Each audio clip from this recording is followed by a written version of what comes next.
ఇప్పుడు తీసుకుంటారు వడ్డమాన గ్రామం తీసుకోవడం ఖాయమేగా.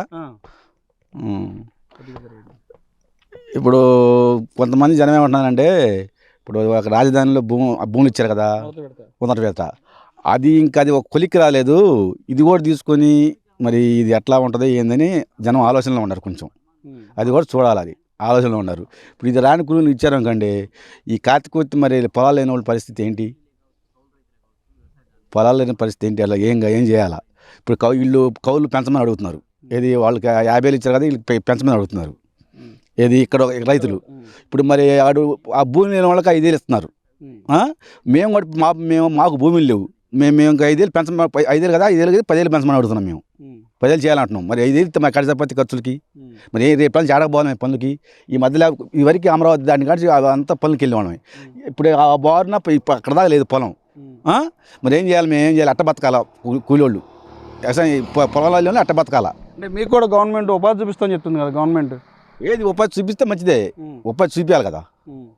ఇది తీసుకొని ఎప్పటికి లైన్ అవుద్ది, ఎప్పుడు చేస్తారు, ఎప్పుడు చేస్తారు, తర్వాత అసలు ఇంటికాడ కూర్చొని ఏం చేయాలి జనం, లేబర్ అంతా ఏం చేయాలండి? అది ఒక ఆలోచన. అది అంటే అమరావతిలో అమరావతి అంటే క్యాపిటల్ కాదు, క్యాపిటల్ అభివృద్ధి అయితే మీ ఏరియా అంతా డెవలప్మెంట్ అవుతుంది. అయితే డెవలప్మెంట్ అవుద్దండి, కాదంట్లా. అభివృద్ధి డెవలప్ అప్పుడు దాకా పరిస్థితి ఏంటి? అదే ఆలోచన. డెవలప్మెంట్ అవుద్ది, ఎప్పుడు డెవలప్మెంట్ అవుద్ది? తినడానికి ఏది? ఇప్పుడు అది 10 సంవత్సరాలు అవుతుంది. మధ్యలో జగన్ వచ్చాడు, 5 సంవత్సరాలు ఆపేశాడు, అడిగి మీద పెరిగింది. మళ్ళీ చంద్రబాబు నాయుడు గారు వచ్చాడు, మళ్ళీ మొదలు పెట్టాడు. చెప్తున్నా, మళ్ళీ రేపు పరిస్థితి ఎట్లా ఉంటుంది? మళ్ళీ రేపు దాని పరిస్థితి ఏమైనా వచ్చిందనుకో, మరి ఎట్లా ఉంటుంది ఇది? అంటే మరలా ఏమన్నా జగన్ వచ్చే అవకాశం ఉందని ఏమన్నా భయం ఉందా మీకు? మా లెక్క అయితే రాడు. అవునండి, మా లెక్క అయితే రాడు.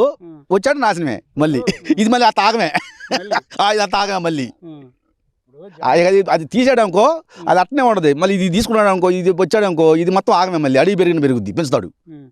అంటే జగన్మోహన్ రెడ్డి క్యాపిటల్ అభివృద్ధి చేయడంటారు ఆయన. ఏ చేతి 5 సంవత్సరాలు ఎందుకు 5 సంవత్సరాలు ఎందుకు వెనక పెట్టాడు? 5 సంవత్సరాలు ఎందుకు వెనక పోయింది? అప్పుడు ఆయన సక్రమం చేస్తే ఆయన గెలిచాడు. సక్రమం చేయక పోయింది. మళ్ళీ ఇప్పుడు అడిగి పెంచినట్టు పెంచాడు. కార్తీకొత్త 3 రాజధానులు అన్నాడు. ఏంది 3 రాజధానులు ఏం చేశాడు? కార్తీకొత్త రాజధానులు అభివృద్ధి చేస్తూ ఉంటే ఒక రకంగా ఉండేది. ఇది వదిలిపెట్టాడు, 3 రాజధానులు అన్నాడు. ఎటు పడితే అటు పోయాడు. అంతే ఇక మరి. అది ఇప్పుడు ల్యాండ్ పూలింగ్ ఏం చెప్తారు మీరు? తీసుకోవాలి, అవసరం. ఇప్పుడు అది తప్పదు, అది సరైన అవసరమే. లేని వాళ్ళకి కూడా న్యాయం చేయమని అడుగుతున్నాం మేము. ఎలాంటి న్యాయం అంటే? ఇప్పుడు చెప్పట్లా పొలాలు లేని వాళ్ళు ఉన్నారు, 5,000 ఇస్తున్నారు కుటుంబానికి, ఇంకో 5,000 పెంచమని అడుగుతున్నాం మేము. కుటుంబానికి 10,000 చేయమంటున్నాం మేము. మా ఆలోచన అది, లేని వాళ్ళు ఒకటికి. మరి ఇప్పటికే మొదటి ఫేజ్ వచ్చిన వాళ్ళు చాలామంది మా ఏరియా డెవలప్ చేసే మిగతా ఏరియాల మంచి పాలు చెప్తున్నారు. దాని గురించి ఏం చెప్తారు? ఏంటండి? మొదటి ఫేజ్లో ఇచ్చిన వాళ్ళు మా ఏరియా డెవలప్ చేశాక 2వ విడత 3వ విడతకి వెళ్ళమంటారు. అదే చెప్తున్నారు జనం. ఇప్పుడు రైతులు ఆలోచన అదే. ఇప్పుడు ఆ ఏరియా డెవలప్మెంట్ చేసి ఈ ఏరియాని తీసుకొని కలుపుకొని ఇది చేయండి అని చెప్తున్నారు. ఆ డెవలప్ కాకుండా తీసుకుంటే మరి ఎట్నే వెనకబడిపోయిద్దామో అన్న ఆలోచన ఉంది రైతుల దగ్గర. ఉంది, ఆ ఆలోచన ఉంది. అది కూడా వాస్తవమే. కొంచెం అది కూడా ఆలోచించాలి మన ముఖ్యమంత్రి గారు.